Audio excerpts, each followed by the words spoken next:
اعوذ باللہ من الشیطان الرجیم، بسم اللہ الرحمن الرحیم۔ اگر ہم یہ دیکھنا چاہتے ہیں کہ ہمارا دل اچھا ہے یا برا ہے تو چوتھے امام سجاد علیہ السلام کی ایک بہت ہی پیاری کتاب ہے جس کا نام ہے صحیفہ کاملہ، جسے زبور آل محمد بھی کہا جاتا ہے۔ اور امام نے اس دعا میں، اس کتاب جو ہے، دعا کی کتاب اتنا زبردست، امام نے اپنی دعا کو ہے بھی کہ دعا جو ہے وہ مومن کا ہتھیار ہے، دعا و صلاح المومن۔ امام نے اتنی خوبصورت اس میں باتیں پیش کی ہیں کہ اگر کسی کے پاس یہ کتاب نہیں ہے تو میں اسے ایز اے گفٹ یہ مشورہ دینا چاہوں گی کہ وہ یہ کتاب ضرور اپنے گھر میں رکھے، صحیفہ کاملہ، صحیفہ سجادیہ بھی جسے کہا جاتا ہے۔ یعنی کہ اگر ہمارا دل برا ہے تو اس میں یہ ہوگا، کیا کیا ہوگا؟ اس میں غرور ہوگا، خود بینی ہوگی، ناز بیجا ہوگا، شک ہوگا، بغض ہوگا، حسد ہوگا، بدگمانی ہوگی، خوش آمدانہ محبت ہوگی، خوف خلق ہوگا، عیب جوئی ہوگی، گمراہی ہوگی، آرزوئے بے محل ہوگی، فریفتگی ہوگی، غفلت ہوگی۔ آپ لوگ سمجھدار ہیں، خود سمجھ سکتے ہیں، دوبارہ سن سکتے ہیں۔ غرور بھی جانتے ہیں کیا ہوتا ہے، خود بینی، ناز بیجا ہے نا، جھوٹی شان، شک، بغض، حسد، سب چیز آپ مجھ سے بہتر جانتے ہیں۔ ایک نقطے کی طرف میں اشارہ ہلکا سا کرنا چاہتی ہوں کہ فریفتگی، یعنی کہ جو ہم فریفتہ ہو جاتے ہیں نا کسی پر بھی، اور پھر وہ ہمارا دل توڑ کے چلا جاتا ہے، تو ہم یہ شکوہ کرتے ہیں کہ اللہ اسے جہنم دے، اللہ اسے یہ دے، اللہ اسے وہ دے، اس نے ہمارا دل توڑا، اس نے ہمارا دل توڑا۔ اصل میں غلطی ہماری ہوتی ہے، کیونکہ اللہ نے ایک دل بنایا ہے اور ایک دل میں کبھی بھی دو محبتیں نہیں رہ سکتی۔ اللہ کا دل ہے، اللہ ہی کی محبت ہونی چاہیے۔ اگر اس کے علاوہ کوئی محبت ہمارے دل میں ہوگی تو اللہ اس محبت کو توڑ دے گا، ہم سے چھین لے گا۔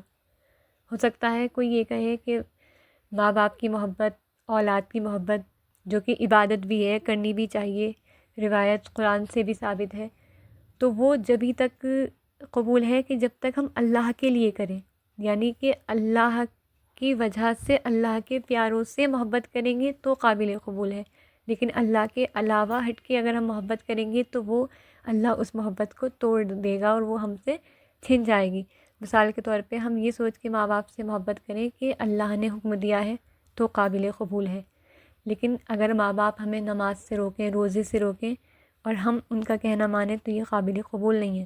اسی طرح سے اولاد کی محبت، یعنی کہ اگر ہماری اولاد، ہم یہ سوچ کے محبت کریں کہ اللہ نے ہمارے ذریعے اسے پیدا کیا، اللہ نے ہمیں اس کا ماں یا باپ بنایا، اور ہم تب اللہ کا شکر کریں، اللہ کی وجہ سے، اللہ کی دی ہوئی رشتوں، اللہ کی دی ہوئی نعمتوں سے محبت کریں گے تو وہ نعمت اللہ اس میں اضافہ کرے گا، ہمارے پاس رہے گی۔ لیکن ایک دل میں دھیان رکھیں، دو محبتیں نہیں آ سکتی، یعنی اللہ اور غیر اللہ، یعنی جو اللہ کے علاوہ ہے اس کی محبت نہیں آ سکتی۔ یہی وجہ ہے کہ جس سے بھی محبت کریں اللہ کے لیے کریں، اس میں نبی بھی آ گئے، امام بھی آ گئے، قرآن بھی آ گیا، اسلام بھی آ گئے، ماں باپ، رشتہ دار، ہر وہ اچھی چیز آ گئی کہ جس سے ہم محبت کریں اللہ کے لیے، تاکہ وہ جو ہمارا ایک دل ہے اس میں ایک ہی محبت رہے، کس کی؟ خدا کی۔ یہی وجہ تھی کہ امام حسین علیہ السلام نے خدا سے محبت کی تو دیکھیے اللہ نے انہیں کہاں پہنچایا۔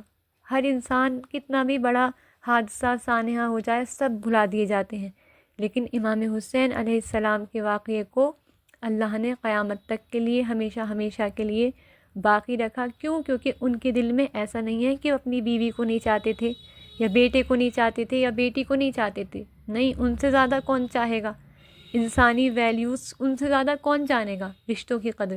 لیکن امام حسین علیہ السلام نے اللہ کے لیے اپنے بیٹے کو چاہا، اللہ کے لیے بیٹی کو چاہا، اللہ کے لیے زوجہ کو چاہا، اللہ کے لیے ہر رشتے کو چاہا اور ہر رشتے کو نبھایا۔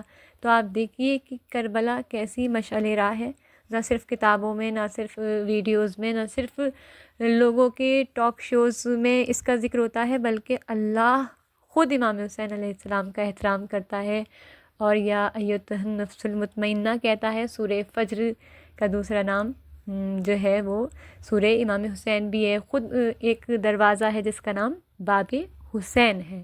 تو کہنے کا مقصد یہی ہے کہ ہم دیکھیں کہ ہمارے دل میں جو بھی برائیاں ہیں وہ ہم دور کریں۔ چوتھے امام کی ولادت کے موقع پر میری طرف سے چھوٹا سا یہ تحفہ۔ السلام۔